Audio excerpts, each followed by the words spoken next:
Hi, I'm the History Guy. I have a degree in history and I love history. And if you love history too, this is the channel for you. Today is May the 5th. In America, that is celebrated as Cinco de Mayo, which has become the general celebration of Mexican-American culture in the country that has by far the largest number of residents of Mexican descent outside of Mexico itself. But America doesn't really understand what May the 5th was really intended to celebrate. And no, it's not Mexican Independence Day. That's actually celebrated September 16th. Instead, Cinco de Mayo celebrates the victory of the Republican Mexican Army over French forces in the Battle of Puebla on May the 5th of 1862. And while that battle and why we celebrate it is itself interesting, it's the broader war of which that battle was a part that is really not understood on either side of the border. And that's kind of too bad, because that war really kind of helps to understand the relationship between Mexico and Europe and the United States that defines much of the politics and conflict of the 19th century in North America. And so today, the History Guy is going to try to make some sense of the Maximilian affair, or what was going on in Mexico while the US was fighting the Civil War. To give you an idea of the instability of Mexico in the 19th century, the Maximilian affair, or the War of the French Intervention, was a war that was fought because of a war. And that war was called the Reform War. It was a civil war fought in Mexico between 1857 and 1861 between the conservatives, who represented traditional power structures in Mexico like the army, the landed elite, and the Catholic Church, versus the Republicans, who wanted to do a broader constitutional reform that would reduce the power of the traditional elite.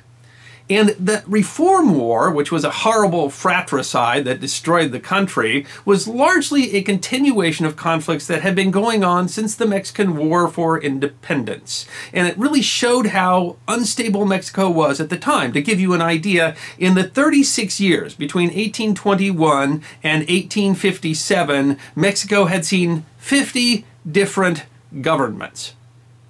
Now, in the Reform War, America generally supported the Republicans, and we gave some loans and some arms and even did a small bit of intervention with the Navy. And by March of 1861, the Republicans had generally won the war and installed a Republican president, but there was still some fighting going on in the mountains.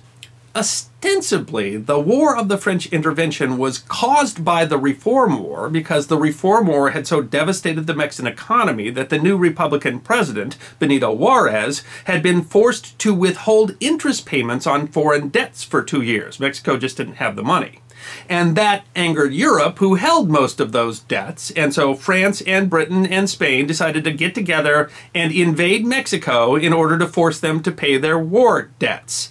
And Mexico, which had just ended a war in March, was then back at war by December. But it turns out that the War of the French Intervention was actually much more directly caused by the Reform War than it originally appeared, because secretly the conservatives in Mexico had been working with the Emperor of France to bring in the French Intervention to overthrow the Republican government of Benito Juarez and install a new monarchy. And so it was really just a continuation of the Reform War, with France serving the conservatives. And once Britain and Spain figured that out and realized that the French goals were far different than theirs, they decided to back out. And so, having invaded Mexico in December, they left in April and left behind a war between France and Mexico. And the US likely would have been very interested and probably intervened on behalf of Mexico, except that we were distracted by our own civil war. And it was there early in the war when a large French force attacked the Republican Mexican forces that were in the fortresses in the city of Puebla.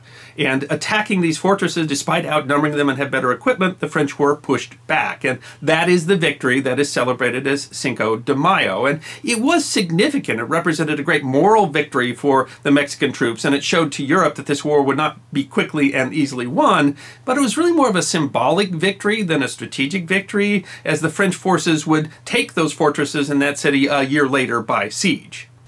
The reason that the French were willing to fight this war is actually kind of complex, and part of it was certainly economic. They wanted to ensure open markets with Latin America, and they wanted control of rich mining interests in the northeast of Mexico. But it also had to do with French-American relations. The French really opposed the growing Protestant power of America, and they wanted to make sure that the southern border was a major Catholic power, and to that extent the French were taking advantage of the American distraction of the U.S. Civil War.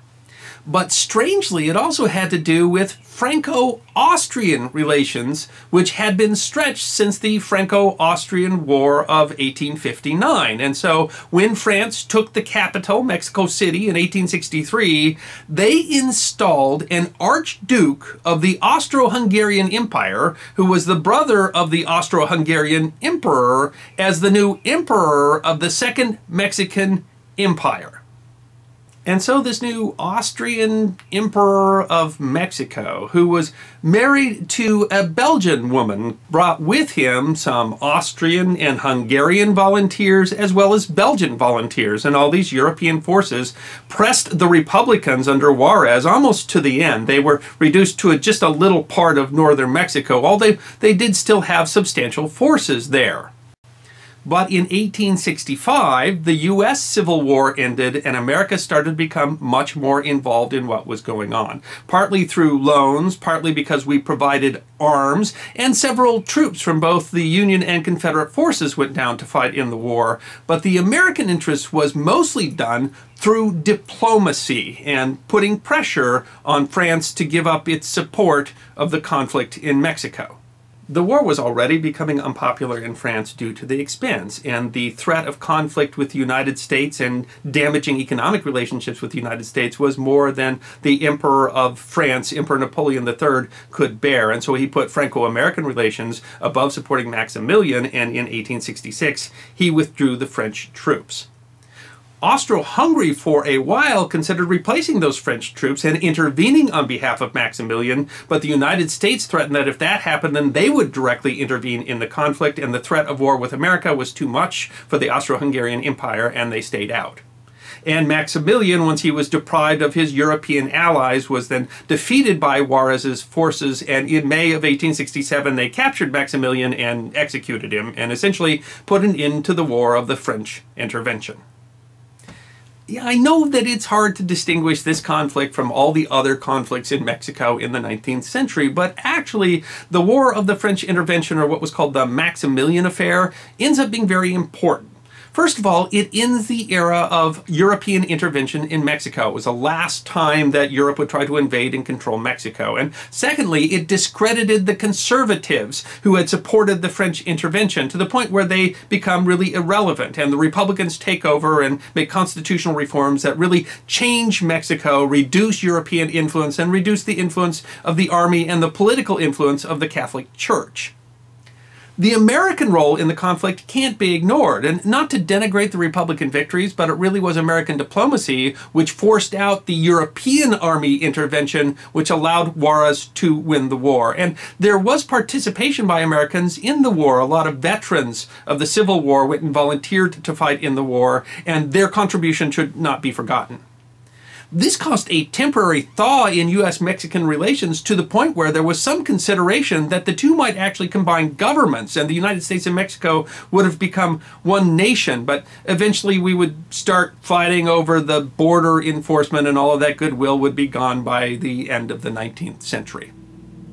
You would hope that this would lead to a good era of peace in Mexico with the conservatives gone and with no more European intervention, but actually almost immediately the Republicans started fighting amongst each other, and that would eventually lead to a couple of coup attempts and then a coup and then the Mexican Revolution in 1910. But at least the end of the Maximilian Affair meant that Mexico was no longer dominated by Europe, and that's what we really celebrate on Cinco de Mayo. I'm the History Guy, and I hope you enjoyed this edition of my series, 5 Minutes of History, short snippets of forgotten history, 5 to 10 minutes long. And if you did enjoy, then please go ahead and click that thumbs up button, which is there on your left. If you have any questions or comments, then feel free to write those in the comment section, and I will be happy to respond. And if you'd like 5 minutes more of Forgotten History, all you need to do is click the subscribe button that is there on your right.